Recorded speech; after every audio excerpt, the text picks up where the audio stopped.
The fluorescent lights hummed their tired electronic song as Hannah Clarke pushed through the glass doors of Mercy General at 10:58 p.m. November rain hammered the parking lot behind her, each drop hitting the asphalt like a percussion line that wouldn't end. The smell hit first, that antiseptic burn that never quite faded, bleach mixed with something chemical that the hospital called fresh, though nothing about it was fresh. It was the smell of things being sterilized. The smell of mistakes being erased. She moved through the lobby with the kind of quiet that made her nearly invisible. 3 months into the night shift. 92 days of being the nurse nobody noticed. That was exactly how Hannah Clarke wanted it. The employee locker room was empty at this hour. Most days shift staff had fled by 6 p.m., and the evening crew rarely lingered. She found her locker in the corner, the institutional green metal kind that had probably held other people's secrets for 20 years before she'd claimed it. The combination was her late husband's service number. 7-12-43. 7-12-43. Every shift, the same sequence. Inside, hanging on a single hook, was a pair of combat boots. They were Marine Corps issue, tan leather that had faded to something closer to bone. The leather was cracked in 2 places along the heel. The laces had been replaced 3 times, she could tell by the wear pattern. The sole on the left boot was worn thinner than the right. Whoever wore these had favored their left side, shifting weight, compensating. Hannah knew exactly why. She reached in and touched the leather once. Just once. Her fingertips traced the worn seam where the heel met the main body of the boot. The leather was soft now, almost silk-like. Years of being held did that to things. "Your name's Hannah, right?" A voice cut through the silence like a scalpel. She closed the locker door. No tremor in her hands. No hitch in her breath. Just the smooth, practiced motion of someone compartmentalizing. "Yes," she said, turning. "That's correct." Dr. Sterling stood in the doorway wearing his white coat like armor. The coat was pristine. The creases looked sharp enough to draw blood. His name was embroidered on the breast in dark blue thread.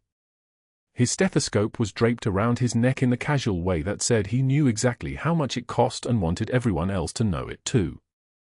His smile had teeth in it. "You're on my service tonight," he said. It wasn't a greeting. It was a statement of dominion. "I'm running the trauma bay and trauma surgeries until 6 a.m. You'll be primary support. Try to keep up." He didn't wait for her response.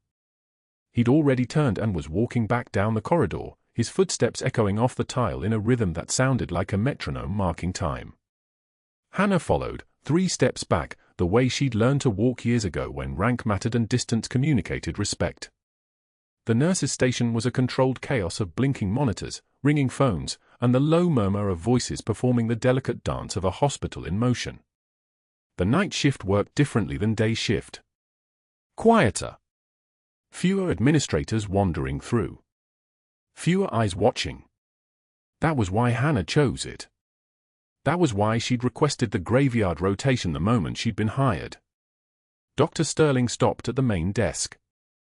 His fingers drummed once against the laminate surface, a gesture of impatience that made the charge nurse look up immediately. "Clarke," he said, not turning around. "Run me through the admission since 8 p.m. Hannah pulled up the tablet. The screen glowed pale blue in the darkened station. "For new admissions. 2 routine. 1 surgical consult. 1 chest trauma from a motor vehicle collision," she said, her voice soft but even. 42-year-old male. Impact on driver's side. Restrained. Brought in 20 minutes ago. CT imaging pending. Vital signs stable at present. Dr. Sterling turned then. His eyes moved across her face with the kind of clinical detachment that made her feel like a particularly boring lab specimen. "The limp," he said. "Injury?" The question came from nowhere. It was the kind of observation that most people would never voice aloud, the kind of thing you noticed but didn't mention. That's what made it dangerous. It meant he was already cataloguing her, filing away information, building a profile. Uneven gait from a previous injury, Hannah said. The words were true in their narrowest possible interpretation. It doesn't affect my work. See that it doesn't, he said, and then he was moving again, his white coat trailing behind him like a sail, like something that had authority just from its presence. Hannah watched him go, then turned back to the tablet. Her hands were steady. Completely steady. That was the thing about real training, it got into your nervous system so completely that composure became a physical reflex rather than an emotional choice. The trembling came later, when she was alone. When the lights were off. When she was sitting in her car in the parking lot at 6 a.m. with her hands gripping the steering wheel and her jaw so tight she could taste blood. But not here. Not now. The first 3 hours of the shift were routine. An elderly woman with pneumonia requiring oxygen adjustment. A teenager with a dislocated shoulder that needed reduction. A man with an infected laceration that needed cleaning, sutures, and antibiotics. Hannah moved through each task with the kind of fluid efficiency that didn't call attention to itself. She inserted 4s with minimal trauma, 2 sticks, both successful, both on first attempt. She restocked supplies with methodical precision. She documented everything. She made herself invisible. It was 2:17 a.m. when the trauma alert came through. The sound started as a notification on the overhead system, a tone that cut through the ambient noise of the hospital like a knife through water. Then the voice, calm and clinical and entirely devoid of emotion, trauma alert. ETA 3 minutes. Male, 64, pedestrian struck by vehicle. Injuries unknown. Trauma bay standing by. Hannah was already moving. That was training. That was the part of her that had never actually stopped being who she'd been. The part that heard trauma alert and went from standby to active in the space of a single heartbeat. Her feet carried her toward the trauma bay without conscious direction. Her hands were already scanning the room, checking equipment, locating supplies. Dr. Sterling was there before the ambulance arrived. His coat wasn't pristine anymore, he'd been in surgery. His hands were clean, but there was still a faint line of blood at the cuticle of his right index finger where he hadn't quite gotten it all. Hannah noticed things like that. It was a skill she'd developed in Raleigh. You noticed the small things because the small things were often the ones that killed you. Bay 3, he snapped at no one in particular. Get the overhead lights full. Someone get me a type and cross, typo if we don't have the cross. I want 2 large ball lines in before he hits the bay. Hannah was already there, organizing the equipment that would be needed. Angiocath needles lined up in ascending order. Blood tubes for the lab. Saline bags hanging on the stands. Everything in its place. Everything ready. There was a rhythm to it, a music that her hand knew by heart. The ambulance doors burst open and the world compressed into a single moment of crystalline focus. The patient was a man in his 60s, his face grey with shock and pain. There was blood on his torso. Not massive hemorrhage yet, but enough to read as serious. His breathing was rapid and shallow. His eyes were moving in that particular way that suggested he was already starting to dissociate from his body.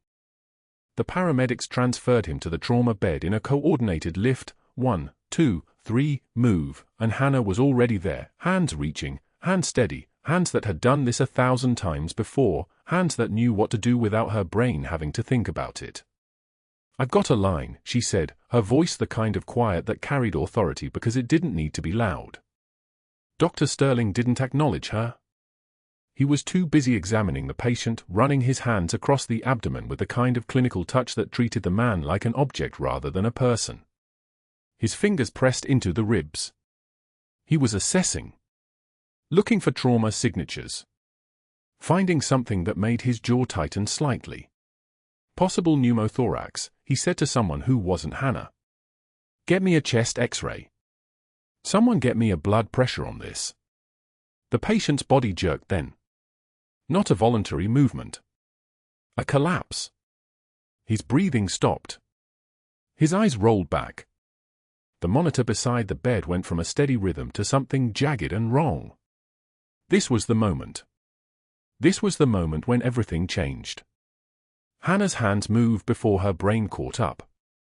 14-gauge angiocath needle. Second intercostal space. Midclavicular line. She'd done this before, but she'd done it in the ruins of a building in Raleigh, a Marine bleeding out in her lap, mortar fire hammering the concrete around her, and her hand steady as a surgical laser because if her hands shook, the Marine died. Her hands didn't shake. "What are you doing?" Dr. Sterling's voice came sharp, a blade of sound. She didn't answer. She was already feeling for the anatomical landmarks, already positioning the needle, already. The hiss of air escaping. That sound. She would hear that sound in her sleep for the next 3 nights. The sound of a pneumothorax collapsing, of pressure equalizing, of a life coming back online because the lungs could breathe again. The monitor changed. The jagged line smoothed.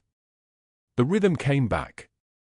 "Get her away from my patient," Dr. Sterling said, and there was something in his voice now that hadn't been there before. Something like rage, wrapped in the thin tissue of professional courtesy. Hannah stepped back. She'd already done what needed doing. The patient was stable. His oxygen saturation was climbing. His blood pressure was recovering. Everything that needed to happen was happening. But Dr. Sterling was staring at her hands as if they'd just committed a crime. And that's when the real nightmare began. Sterling had no idea what he'd just triggered. The nurses' station at Mercy General hummed with the particular energy of shift change, coffee cooling in styrofoam cups, charts being signed off, the fluorescent lights casting everything in their clinical whiteness. It was 6:08 a.m., that liminal space between night and day when exhaustion made people careless. Sterling stood at the center of the station like a conductor before an orchestra, his white coat crisp, his voice pitched to carry. "For nurses. 2 residents." Hannah restocking the crash cart 9 feet away, her movements methodical, her presence the kind that doesn't demand attention. "I'm making it official," Sterling announced, pulling a $50 bill from his jacket pocket and holding it aloft. "Right here. $50 says the timid little mouse doesn't last the week." The bill caught the light. 3 nurses laughed, not mean, exactly, just the reflexive response of people who recognized the social game being played. The residents grinned. One of them, a surgical resident named Hoffman, leaned against the counter with the posture of someone already placing his bet. Hannah's fingers paused on a sealed package of tubing. Her jaw clenched, not visibly, but the kind of micro-movement that happens when someone has learned, over 18 years, to process humiliation in fractions of a second. She took one measured breath. The oxygen filled her lungs like a meditation. Her hands resumed their work. Steady. Unchanged. She did not look up. She did not flinch. "What do you say, Clarke?" Sterling's voice had that edge now, the one that came when he sensed blood in the water. "Got a counteroffer? Or are you just going to go cry in the supply closet like you did last Tuesday?" Hannah still did not look at him. She placed the tubing in its slot. Reached for the next item. A trauma shear with a blue handle. Military grade, the kind that cuts through anything, cloth, plastic, bone. She'd carried the same model for 23 years. She secured it in its place. "That's what I thought," Sterling said, and the laughter rippled again, smaller now, the way laughter dies when the predator has already won. He pocketed the $50 bill. The game was over? The mouse had been identified. The hunt could begin in earnest. Hannah finished her restock. Counted the items in her head, all present, all accounted for. Her hands knew the choreography. Her mind had already moved to the next task. The humiliation was like rain, it fell, but she was learning to let it run off the surface of her skin. 22 hours later, the cafeteria at Mercy General was full. Lunch rush. The kind of crowded that meant 40 hospital staff members scattered across a dozen tables, doctors, nurses, phlebotomists, respiratory therapists, 2 hospital administrators in suits that cost more than Hannah's monthly rent. The smell of industrial food, overcooked chicken, steamed broccoli, something that had once been gravy. The sound of 100 conversations layering over each other like radio static. Hannah sat alone at a corner table with a bowl of soup and saltines. She'd learned years ago that solitude was cheaper than the alternative. She lifted the spoon.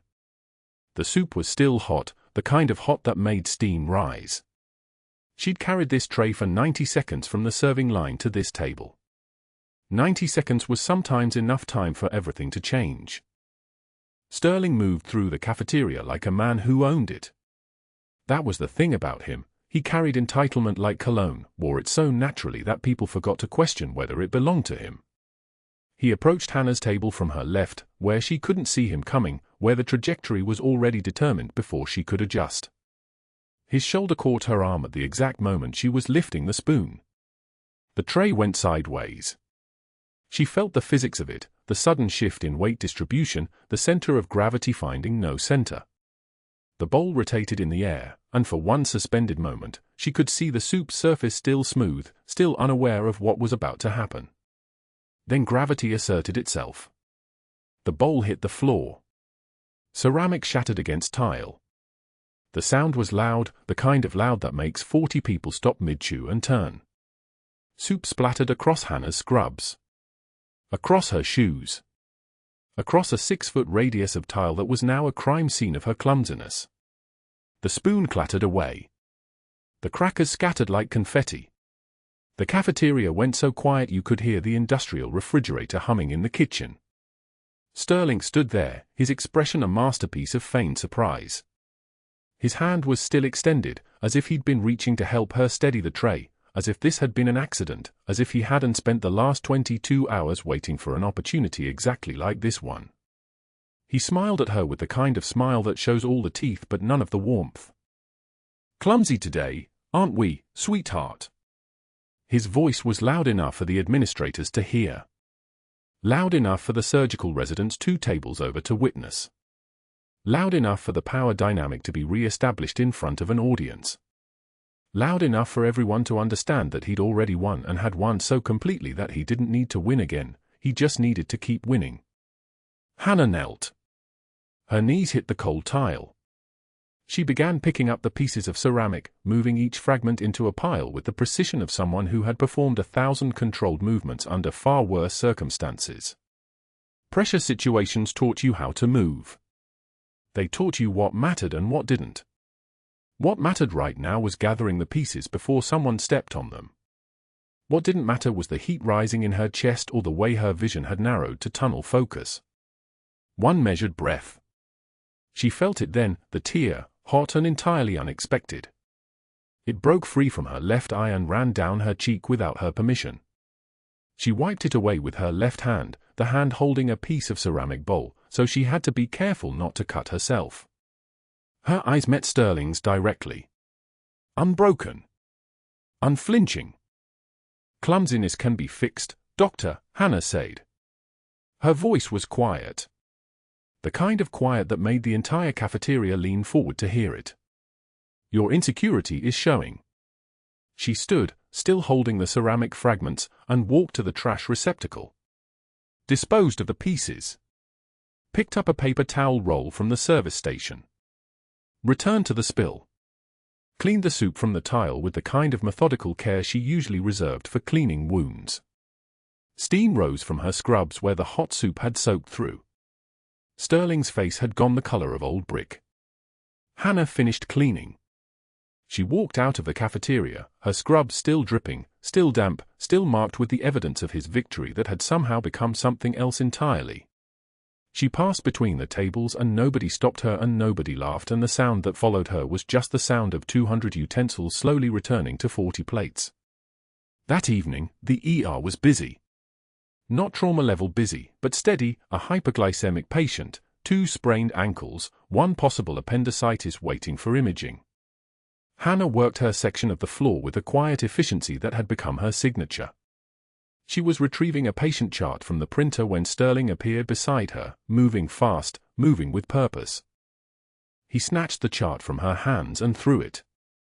The paper scattered across the tile floor in a burst of white, patient demographics, vital signs, lab results, scattered like leaves. The motion was deliberate, violent in its controlled way. 2 paramedics froze mid-conversation. 3 nurses turned. The chart, a patient's entire medical history, lay in pieces at Hannah's feet. "Pick that up," Sterling said. His voice was very calm now, which was somehow worse than the anger would have been. "I need it organized by morning. And try not to drop this one, sweetheart." Hannah knelt. The paramedics watched. The nurses watched. The chart's pages had scattered in different directions, and she gathered them methodically, careful to preserve the order, careful to keep the patient information together. Her hands were the kind of hands that had held other people's lives together. They didn't shake. They didn't falter. As she stood, Hannah held the reorganized chart out to Sterling. Their eyes met. His were the color of a winter sky, cold, empty, extending infinitely in all directions without warmth. "Your insecurity is permanent, isn't it?" Hannah said. Sterling's face flooded with color. His jaw clenched visibly. He reached for the chart, but his hand was shaking, not like fear, but like the trembling that comes from losing control of a situation you'd already decided was won. The other staff members had turned away, suddenly very interested in their work, very committed to the fiction that nothing was happening. But something was happening. Something had shifted in the room's pressure, the way air changes before a storm. Sterling had expected tears. He had expected retreat. He had expected the mouse to scurry back to its hole. Instead, she'd held his gaze and spoken a truth that hung in the air between them, and now he couldn't unhear it, couldn't unsee what she'd just revealed, that his entire campaign against her was as transparent as glass, as pathetic as a child throwing a tantrum when the world wouldn't reorganize itself around his needs. He snatched the chart from her hand. His breathing was elevated. His voice, when it came, was barely controlled. "You should have quit last week, Clarke. You still can. There's still time to leave with your pride intact." Hannah didn't respond. She simply turned and walked back to her assigned patients, her movements the kind of smooth, measured movements that came from someone who had survived far worse than this and lived to tell no one about it. She disappeared into room 7, where a patient with chest pain was waiting, and Sterling stood alone in the hallway holding the chart he demanded she organize, knowing somehow that he'd just made a terrible mistake. What he didn't know, what he couldn't possibly know, was that the quiet nurse he'd spent the last 2 days humiliating had spent the last 12 years learning how to survive the unsurvivable, how to move through dangerous spaces without breaking, how to hold her composure even as everything inside her became a weapon waiting for permission to be used. The mouse he'd been hunting was no mouse at all. And he'd just officially sealed his fate by refusing to see it. The helicopter descended through the rain at 1:44 a.m., its rotor wash scattering the fog that clung to Mercy General's landing pad like something alive. General Marcus Wade was already losing blood when they wheeled him through the ER doors, 5 bullet wounds from a live-fire training exercise gone catastrophically wrong at Camp Lejeune, 47 minutes north. His fatigues were soaked crimson. His breathing came in shallow, desperate gasps. The trauma team moved like a machine designed for this exact moment, and Dr. Sterling was there, naturally, because men like Sterling were always present for high-profile patients, the ones that looked good on hospital letterhead. But Sterling wasn't the one saving Wade's life. Hannah was in pediatrics when the code came through.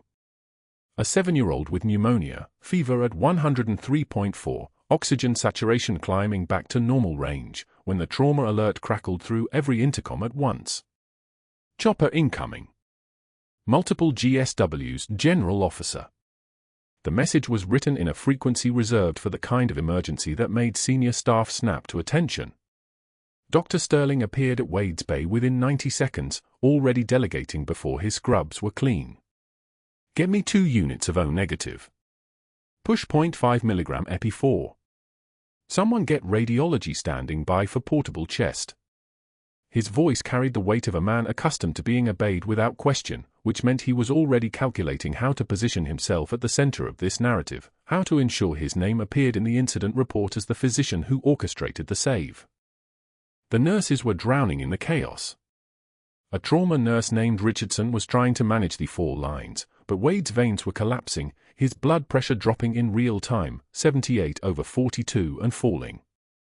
The resident assigned to Wade was visibly panicking, rechecking the same vitals twice, 3 times, as if a different reading might appear if he stared harder. The respiratory therapist had the endotracheal tube positioned, but something was wrong with the breath sounds, asymmetrical, the left side barely moving air at all. Nobody had said it yet, but Hannah heard it in the quality of the silence, the kind of silence that meant nobody knew what was coming next. She moved without deciding to move. Later, she wouldn't remember leaving the pediatric floor or walking to the ER. Her body simply relocated itself to the space where it was needed, muscle memory taking over the way it did when choices disappeared and only survival remained. The combat boots were still in her locker 3 floors above. Her husband's boots. His name was Michael, and he'd been a Marine 2-0311 rifleman before an IED in Helmand took his legs and left him a ghost in a wheelchair for the remaining 7 years of his life. He told her, toward the end, "Get out. Leave the service. Leave the country if you have to. Don't become like me, a hollow." She'd left anyway. Just not to where he'd meant. The tension pneumothorax announced itself through Wade's plummeting oxygen saturation. 68, 62. 54, the oxygen monitor's beeping accelerated into a panic rhythm as his left lung collapsed under the pressure of a hemopneumothorax that nobody had decompressed. The resident was frozen. Richardson was still hunting for a line. Dr. Sterling was standing 3 feet away, his mouth opening to deliver an order about something entirely irrelevant. Hannah's hands were already moving. She grabbed a 14-gauge angiocath from the crash cart, her fingers moving with a kind of precision that didn't require permission or instruction. Second intercostal space, midclavicular line, the spot she could find in the dark, in the rain, in the back of a Humvee with artillery screaming overhead. The needle went in. The hiss of air escaping from Wade's chest cavity came immediately, that specific whisper of a lung re-expanding, pressure releasing, the sound of death backing down for another hour. The oxygen monitor's beeping slowed. 68, 72. 78, 85. Climbing. Sinus rhythm, Hannah said quietly. She didn't raise her voice. She didn't need to.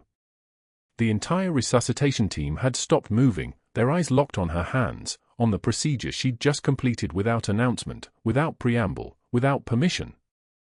That was when Corporal Davis spoke. He was a former Marine medic now working part-time in the ER, a thick-shouldered man with a scar down the left side of his neck that ran from his jaw to his clavicle. He'd been holding Wade's arm steady, but now his eyes had shifted to Hannah's face, and he was leaning closer, his voice dropping to a whisper that carried underneath the sound of machines and monitors and Sterling's indignant breathing. "Ramadi, right?" Hannah gave him a single nod. Nothing else. No acknowledgement beyond that, just the smallest motion of her chin downward and then back up, a gesture that confirmed what Davis already knew, what his muscle memory had recognized the moment her hands positioned themselves at Wade's chest wall. Ramadi meant 2007. Ramadi meant 1,000 casualties coming through a field hospital that was never meant to handle them. Ramadi meant watching women who looked like her, moved like her, kept people alive in the kind of circumstances where keeping people alive was the only skill that mattered. Davis knew exactly who he was standing next to. Hannah's attention was already back on Wade's vitals. The systolic pressure was climbing. 89, 94. 101, color returning to his face. The lung expanded fully now, air moving through both sides of his chest wall with equal breath sounds, the asymmetry resolved, the immediate death sentence converted into something survivable. The resident finally found his voice. "I'm going to call Dr. Sterling." "No need," Hannah said softly. "Tell him the general is stable." Shifted to ICU observation. Continuous cardiac monitoring and supplemental O2. She was already moving to the next task before anyone could process what had happened, already pulling up Wade's fluid intake log on the monitors, already beginning the work that would occupy the next 6 hours, stabilizing, monitoring, anticipating the secondary crises that always followed catastrophic trauma. The nurses around her began asking questions, specific questions, deferring to her as if something fundamental had reorganized itself in those 3 seconds while she held the needle. "Clarke, where do you want the second unit of blood? Get an arterial line placed. I want continuous BP monitoring. Should we call for a surgeon?" "Not yet. Let him stabilize first." Her voice had dropped an octave. Not intentionally. Something in her chest had simply shifted, some mechanism that had been dormant for 3 years suddenly activating, and now the words coming out of her mouth carried the weight of authority that couldn't be argued with or questioned. The timid nurse from pediatrics, the one who apologized for everything, the one who flinched at Dr. Sterling's voice, she was still present somewhere in the background. But in the foreground, something else had emerged. Something older. Dr. Sterling watched from the corner of the trauma bay. His face had gone very still. Not angry, not yet. That would come later. Right now he was calculating, his mind working through the implications of what he'd just witnessed. A nurse. Performing an invasive procedure. Without his authorization. Without even asking. And worse, successfully. The patient was alive because of her, not despite her. The trauma team was now moving in response to her instructions, not his. The narrative that should have belonged entirely to Dr. Sterling had suddenly developed a protagonist who wasn't him. The next 3 hours passed in the kind of fluid, coordinated work that only happened when everyone on the team trusted everyone else. Wade's vitals stabilized. His oxygen saturation held at 94%. His consciousness began to return, and when the general's eyes opened at 4:15 a.m., his hand found Hannah's, and his voice came out rough and grateful. "You saved my life, nurse." She squeezed his hand once. "Just did the job." By 6 a.m., when the day shift began to arrive, nurses were already asking to be assigned to Wade's room if Hannah was going to be there. The request spread through the morning briefing like a rumor that had suddenly become undeniable. "Clarke works him. Keep Clarke on Wade. If Clarke gets pulled, we call intensive care." Not because she was charming or kind, though she was both, in her way, but because nurses could feel the difference between a person going through motions and a person who was genuinely responsible for keeping someone breathing.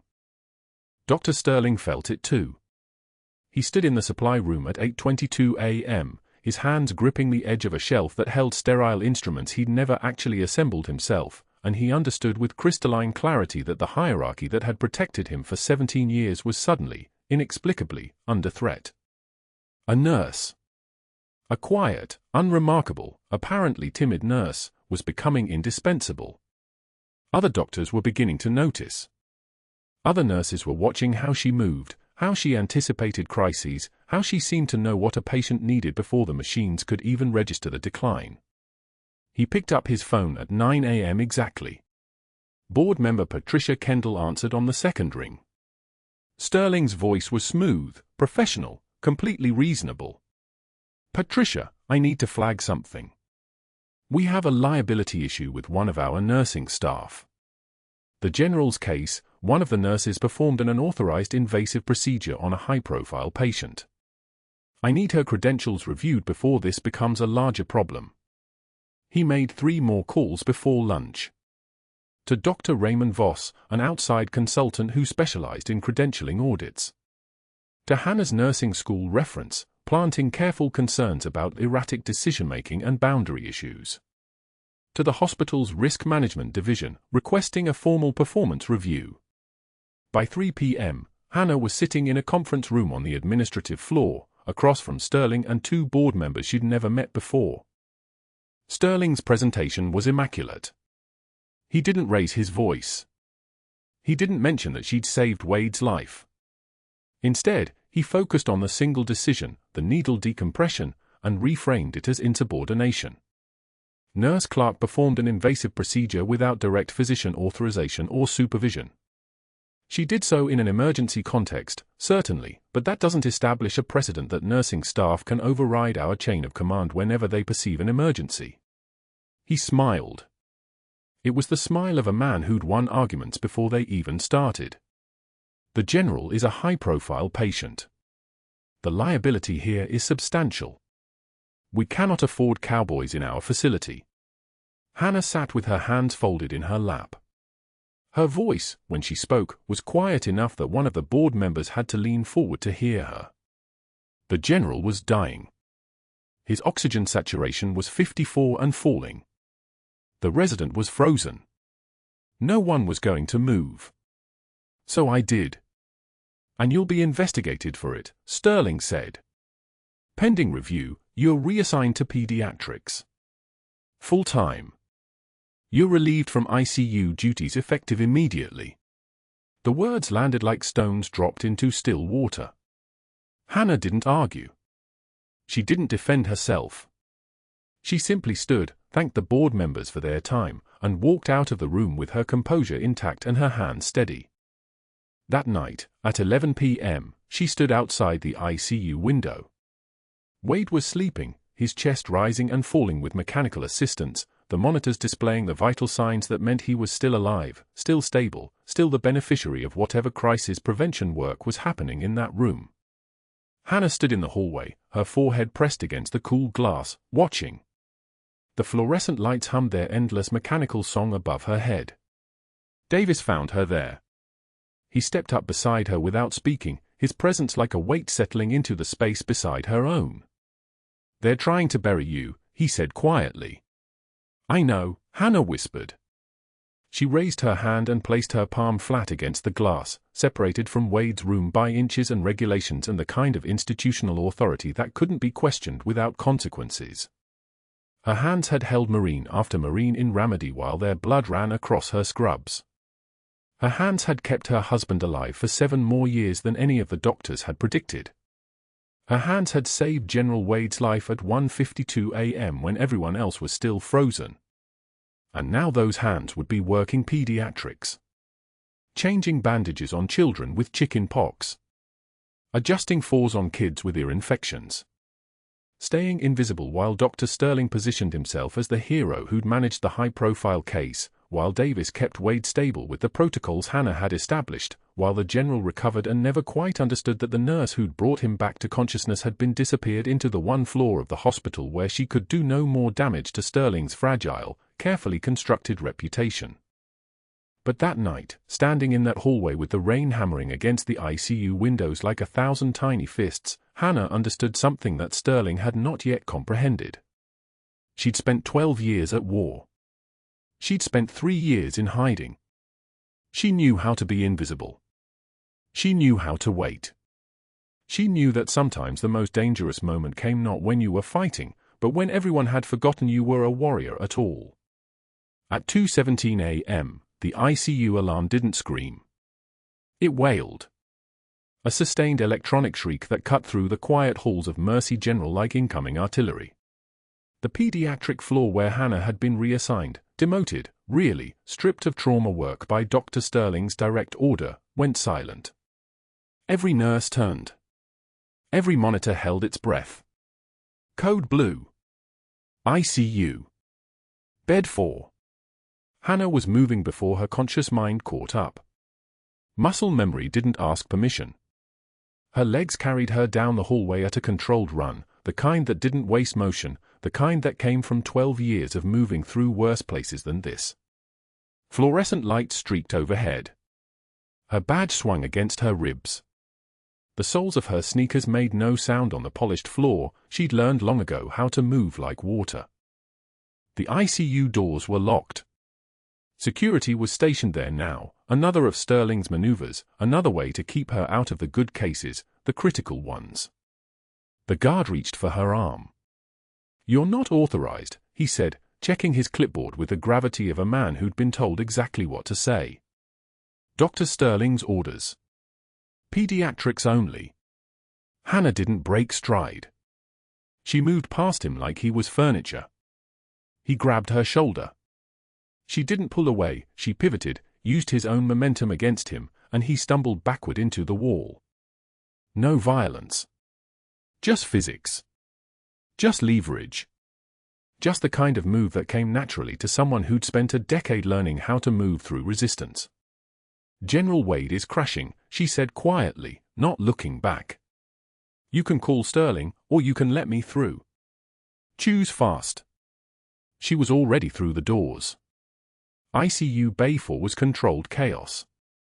2 residents stood frozen on opposite sides of the bed, hands in the air like they'd been caught committing a crime.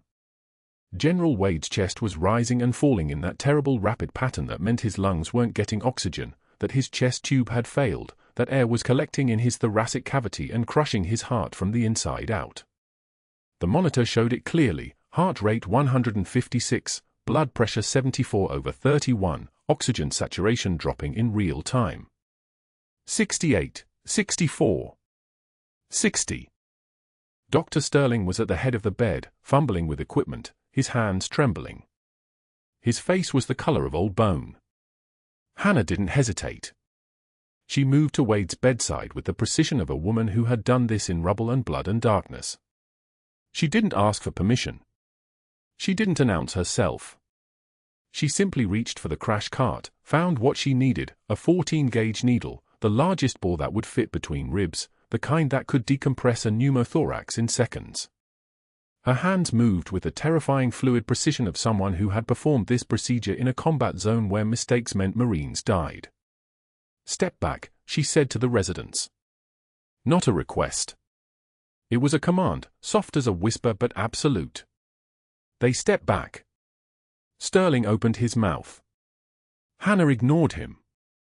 She positioned the needle between Wade's second and third ribs, mid-clavicular line, the exact anatomical landmark where air pockets collected and pressure built and lungs collapsed.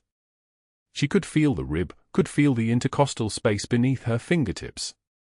She'd done this in darkness. She'd done this with rounds incoming. She could do this in her sleep.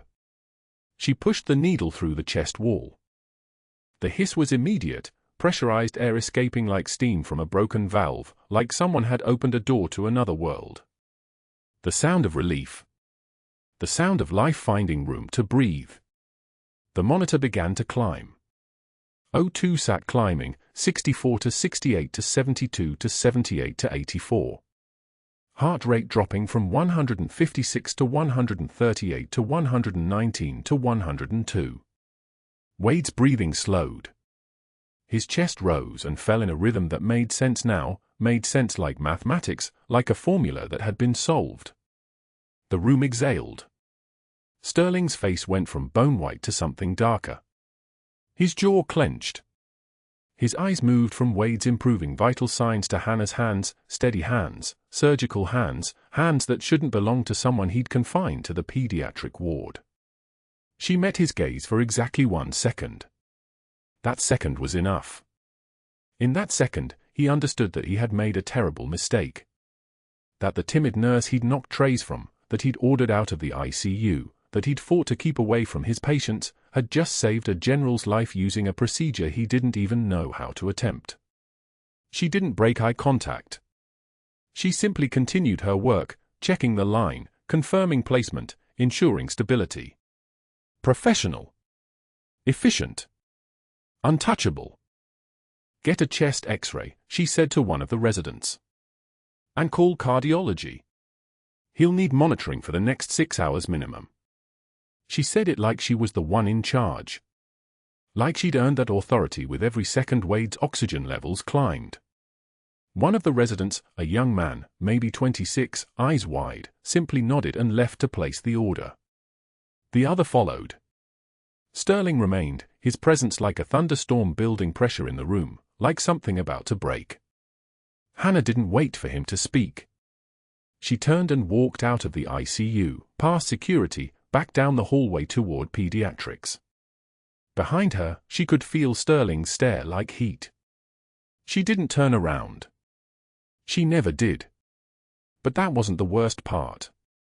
At 3:04 a.m., 47 minutes after the code, while Hannah was checking on a 6-year-old with pneumonia in room for 12, the night shift nurse from the ICU came running down the hallway.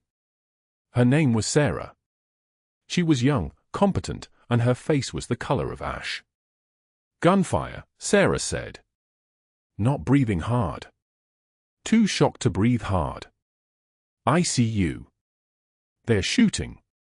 The sound came a second later, distant, controlled, the kind of shooting that came from people who knew exactly what they were doing. 3 shots. Precise. Professional. The kind of gunfire that meant someone was dying on purpose, not by accident. Hannah was moving before Sarah finished speaking. The ICU was controlled chaos, but a different kind. Security had blocked the hallway. A blood trail led from Bedford toward the doors. 2 masked figures were running, north corridor, toward the stairwell, moving like they'd trained for exactly this scenario. They'd achieved their objective. General Marcus Wade, decorated Marine, was supposed to be dead. Except he wasn't.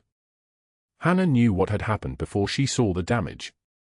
She knew the moment she saw the shattered glass partition beside Wade's bed, the bullet holes in the wall behind where his head had been moments before. She knew when she saw the blood on the mattress, but not enough blood, not the kind of blood that came from a direct hit. She knew when she saw Hannah Clarke standing between Wade's bed and the wall, her scrub soaked red. 2 bullets to the right shoulder. 1 to the left side. The wounds were deep, were bleeding with the kind of steady flow that meant arteries were involved, meant shock was probably already setting in. But Hannah wasn't on the floor. Hannah was standing. Her hand was pressed against Wade's chest, protecting him from a second pass, even though she was injured, even though she was bleeding, even though every second she stood there was a second the blood was leaving her body. She didn't fall until security arrived. Even then, she didn't fall alone. She collapsed against Wade's bed, her body still shielding his, her hand still on his chest. "Check the general first," she whispered. Her voice was still level, still professional, still the voice of someone who had done this before, had taken shrapnel in Ramadi, had kept her hand steady while bleeding out, had refused to let anything distract from the mission. The mission was keeping Wade alive. Everything else was noise. The next 7 hours were a blur of operating rooms and sutures and the particular cold that came from blood loss. Hannah was conscious through most of it, which meant she was aware enough to know that she'd violated every protocol, had entered a restricted unit, had performed an unauthorized procedure, had then been shot while interfering in what was now officially a criminal investigation. She also knew that General Wade was alive. That was the only statistic that mattered. By 11 p.m., she was discharged. Not cleared. Discharged. There was a difference. The hospital didn't want her anymore. She was a liability now, not just to Sterling's reputation, but to the entire institution. A suspended nurse, pending investigation, potentially facing criminal charges for unauthorized medical procedures. The paperwork was delivered to her at midnight. Dr. Sterling had filed a formal complaint with the hospital board requesting immediate suspension pending termination.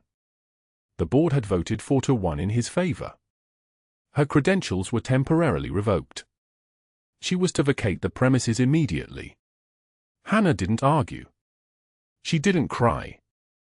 She simply changed out of her scrubs, placed her badge on the table outside administration, and walked out of Mercy General at 11:38 p.m. with bandages under her clothes and nothing in her hands. The rain started at midnight. Oakwood Cemetery was 12 miles from the hospital. Hannah drove with one hand, the other resting against the fresh sutures on her side. The wound pulled with every breath, every turn of the wheel, every moment she existed in her own body. Pain was information. That's what they taught you in combat medicine. That's what you learned when staying conscious meant people lived and passing out meant they died. She knelt at the grave in rain that fell like judgment. The headstone read, Jack Thomas Clarke, 1984 to 2019. A warrior returns home. Her late husband. The man who had told her to disappear, to run, to find a new identity where no one would ask questions and no one would expect her to be strong anymore. She clutched his worn combat boots, the one she kept in her locker, the one she held when the world got too loud, and pressed her forehead against the cold stone. I tried to disappear like you said I should, Jack, she whispered into the rain. Her voice was hollow, the voice of someone who had given everything and received nothing in return. I tried to be invisible. To just be a quiet nurse. To let the world forget I was ever anything else. The rain hammered down. Cold. Merciless. But I failed again, she continued. I always fail. She didn't know that, 72 hours later, a military convoy would arrive at Mercy General. She didn't know that a 3-star general would walk into the hospital board's conference room and demand answers. She didn't know that her entire career, the one she'd hidden, the one that had cost her everything, the one she'd buried so deep she'd almost forgotten it existed, was about to be excavated for the entire world to see. She didn't know that her name, her real name, her legend, was about to be spoken aloud. All she knew, kneeling in the rain with her dead husband's boots pressed against her chest, was that she had failed. That she'd tried to disappear and hadn't managed it. That she'd tried to be ordinary and the world wouldn't let her. She had no idea what was about to walk through those hospital doors. 72 hours. That's how long the hospital board had to make their decision. 72 hours since Hannah threw herself between a 3-star general and 2 masked gunmen. 72 hours since 3 bullets tore through her shoulder and side. 72 hours since Dr. Sterling filed the suspension paperwork while her blood was still wet on the ICU floor. The conference room at Mercy General occupied the entire east wing of the 4th floor, all mahogany and glass and the kind of silence that comes from money and power. 10 board members sat in leather chairs around a table the size of a small car. Board President Kenneth Walsh had the termination letter already printed.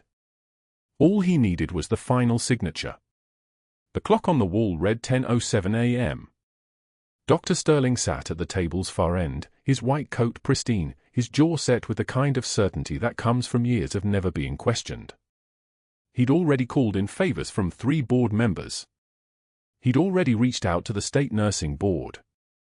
By lunchtime, Hannah Clarke would be finished. Not just at Mercy General. Finished. Walsh cleared his throat.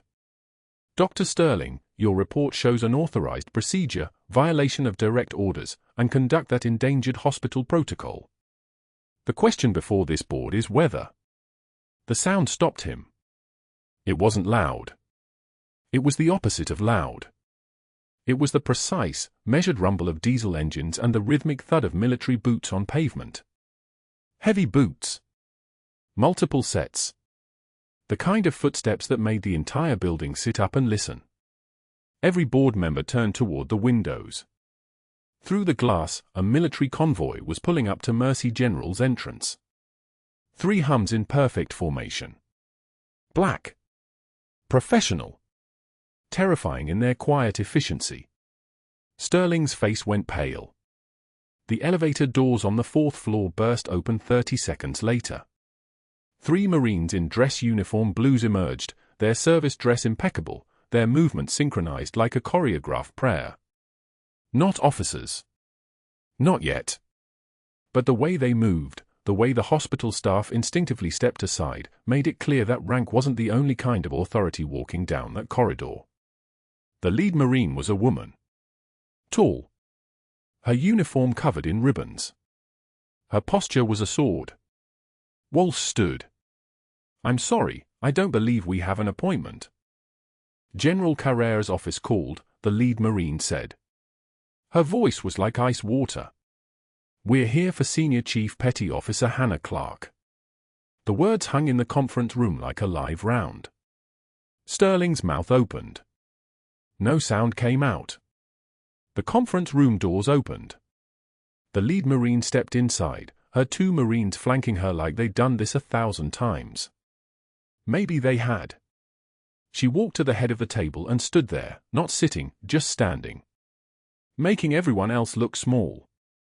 I'm Colonel Sarah Mendez, United States Marine Corps, she said. On behalf of the Office of the Commandant, I'm here to inform this board of Senior Chief Petty Officer Hannah Clarke's actual service record. She placed a folder on the table. It was thick. Heavy. The kind of file that contained 12 years of classified documentation. Senior Chief Clarke is a decorated combat veteran. Raleigh, 2008 through 2011. 3 combat deployments. During Operation Anbar, she personally saved 17 Marines under direct fire. 17. Not as a medic. As a soldier. Under conditions that would have justified her withdrawal from combat. Walsh's hand trembled as he reached for the folder. Silver Star, Mendez continued, and the room could hear the weight in each word.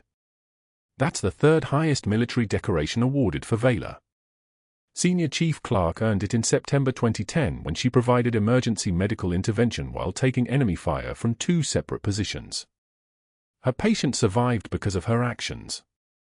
Went on to command a company. Went on to become General Marcus Wade. Sterling's chair scraped backward. This is irrelevant. Nurse Clarke violated. General Wade, Mendez said, cutting him off without even looking at him. The man in your ICU downstairs. The man Nurse Clarke took 3 bullets defending. Those bullets came from 2 civilian operatives targeting the general for reasons tied to classified testimony he's scheduled to give to the Senate Intelligence Committee. That incident was not a protocol violation. It was a combat action. She opened the folder. The room went silent. The kind of silence that happens when people realize they're standing at the edge of a cliff they didn't know was there. 2 Purple Hearts, Mendez said. 1 for shrapnel injuries in 2009. 1 for bullet wounds in 2010. There was a 3rd Purple Heart action in 2011, but Senior Chief Clarke elected not to file for it. She said the others had already done their part. She turned the page. Navy Cross. Combat Warfare Insignia. Meritorious Service Medal. Joint Service Commendation Medal. Her commanding officer at the time, now Admiral James Holloway, wrote in his endorsement that Senior Chief Clarke demonstrated the kind of tactical judgment that cannot be taught. That she made the difference between a unit coming home and not coming home at all. Walsh was reading now. His face had gone the color of old concrete. Senior Chief Clarke left active duty in 2019, Mendez continued. Voluntary separation. No details in the unclassified file. But I'm going to tell you what I know. She came here. To Raleigh. To Mercy General. Working night shift. Invisible. Trying to disappear into the kind of quiet where the ghosts don't follow. She paused. Let that sit. Then a man with 5 gunshot wounds arrived at your trauma bay. Senior Chief Clarke performed a needle decompression at the 2nd intercostal space, midclavicular line, with the kind of precision that saved his life. The general coded 3 hours later. She did it again. Saved his life again. That's twice. That's 17 Marines all over again, just in different circumstances. The door opened. FBI Special Agent Melissa Tran walked in, flanked by 2 agents in dark suits. She carried a briefcase. She didn't need to announce herself. The entire room already knew. Dr. Marcus Sterling, Tran said, placing her briefcase on the table with the weight of inevitability. We've been conducting a federal investigation into your professional conduct for the past 48 hours. Our findings include falsification of federal medical records, obstruction of justice, and conspiracy to interfere with medical personnel performing lawful emergency procedures. Sterling's face had stopped being a face. It was just flesh over bone now. The night General Wade arrived, Tran continued, Dr. Sterling's delayed response to the initial tension pneumothorax nearly killed the patient. He was in the cafeteria. Personal call. Nobody to cover. When Senior Chief Clarke intervened and saved the general's life, Dr. Sterling altered the incident report to remove his name and falsify the timeline. We have security footage. We have the phone records. We have the original report before the alterations. She pulled out photographs. Charts. Document after document. Each one a nail in a coffin that Sterling had been building for 23 years. We've also discovered 3 previous cases where Dr. Sterling modified patient charts to hide medical errors. One resulted in permanent injury. Patricia Kendall, you accepted $47,000 in compensation to influence personnel decisions that benefited Dr. Sterling's career trajectory. That's bribery of a hospital board member. Kendall stood up so quickly her chair toppled backward. No one picked it up. This is a witch hunt. Sterling's voice cracked like old paint. She violated protocol. Direct orders. She had no authority to. Sit down, Tran said. Not loud. Just like that. Sit down. Sterling Saturday. 2 federal agents are going to escort you to the FBI field office in Charlotte, Tran continued. You're under arrest for falsifying federal medical records, obstruction of justice, and conspiracy to interfere with lawful medical practice. You have the right to remain silent. Anything you say can and will be used against you in a court of law. The handcuffs appeared like magic. Click. Click. The sound of them closing around Sterling's wrists was the most satisfying sound the conference room had heard in a very long time. He was led out into the corridor. Past the nurse's station on the 4th floor. Past 40 staff members who stood motionless, watching. Past the cafeteria where he'd knocked Hannah's tray onto the floor. Past the ER where he'd thrown a patient chart at her feet and called her sweetheart like he owned her. His head was down. His white coat pulled backward by the cuffs. His face the color of shame. Someone was filming on their phone. Someone else was whispering to a colleague. By the time he reached the parking lot, the story was already spreading through Mercy General's halls like light through a crack in a door that had been sealed for too long. 6 months later, Dr. Marcus Sterling would teach CPR at Raleigh Community College for $16.50 an hour. His medical license suspended. His reputation destroyed. His name would become a case study in ethics seminars. The man who tried to break a decorated Marine and failed so comprehensively that the Pentagon itself had to come clean up his mess. But that was the future. In the present moment, in a hospital room on the 3rd floor of Mercy General, Hannah Clarke stood by the window wearing her hospital gown and a sling on her right arm. Her shoulder was bandaged. Her side was bandaged. She'd lost a significant amount of blood. The doctor said another 2 inches and one of the bullets would have hit something vital. General Clarke was in the room. Corporal Davis was in the room. They stood on either side of Hannah like sentinels. On the window sill, resting on the afternoon light, were a pair of worn combat boots.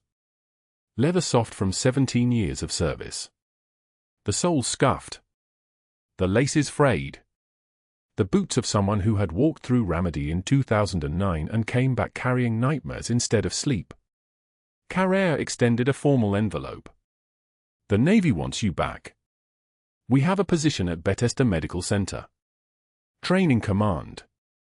You be teaching the next generation of combat medics. No deployments. No combat rotations. Honorable reinstatement, back pay, full pension recognition. Hannah looked at those boots. She'd carried them every day since her husband Jack died in 2016. She'd carried them through 3 years of wandering. Carried them to Raleigh. Carried them through these 3 months of trying to be invisible. Jack told me to disappear, Hannah said. Her voice was steady now. Not quiet. Steady. Like a hand that knows exactly what it's doing. He said the world had enough warriors and I needed peace more than I needed purpose. She picked up the boots. Held them for a moment. Then set them back down. But I learned something these past 3 months, she continued. I learned that disappearing doesn't work. You can hide your name and your rank and your history, but you can't hide who you are. Not when people need you. Not when it matters. She turned to face Clarke. I'm staying at Mercy General. Night shift. Same position. But I want to develop a trauma training program. Combat field medicine applied to civilian emergency response. I want to teach every nurse in this hospital what I know so that the next time something happens, we don't lose people. Clarke smiled.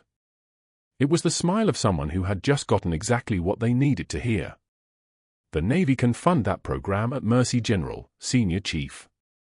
Full support. You'd be a clinical instructor. Your rank would be official. You train civilians in protocols we usually keep classified. Hannah nodded. Then I'm in. That night, Hannah walked through the ER at 11:03 p.m., starting her shift. Her right arm was still in a sling. Her left hand was steady. Every nurse she passed nodded with a kind of respect that hadn't existed 3 days ago. When she walked past the resident station, they stood aside. When she picked up a patient chart, silence fell like snow. She stopped at her locker and opened it. The worn combat boot sat on the top shelf, no longer a secret. No longer something to hide. Just a pair of boots that had walked through hell and chosen to stand back up. She didn't take them out. She closed the door. In the break room, a second-year nursing student named Maya was pouring coffee. She looked up when Hannah entered. "Senior Chief, is it true? You saved 17 Marines." Hannah poured her own coffee. The caffeine would be necessary. The night shift was long. The trauma bay was never empty. The work would be endless. Just like it always had been. "I did what needed doing," Hannah said. Her voice was like still water now, but with something underneath it. Something that moved with purpose. Same as tonight. An ambulance alarm sounded in the distance. Then another. Then the sound of the ER doors opening, and the controlled chaos of paramedics bringing in a patient. Hannah moved toward the sound without hesitation. Her limp was barely noticeable now. Her posture was perfect. Her hands were steady. She picked up a trauma gown. She walked toward the trauma bay. Behind her, Maya watched and whispered to another nurse, that Senior Chief Petty Officer Hannah Clarke. Navy Cross recipient. She saved 17 people. Hannah didn't look back. She didn't need to.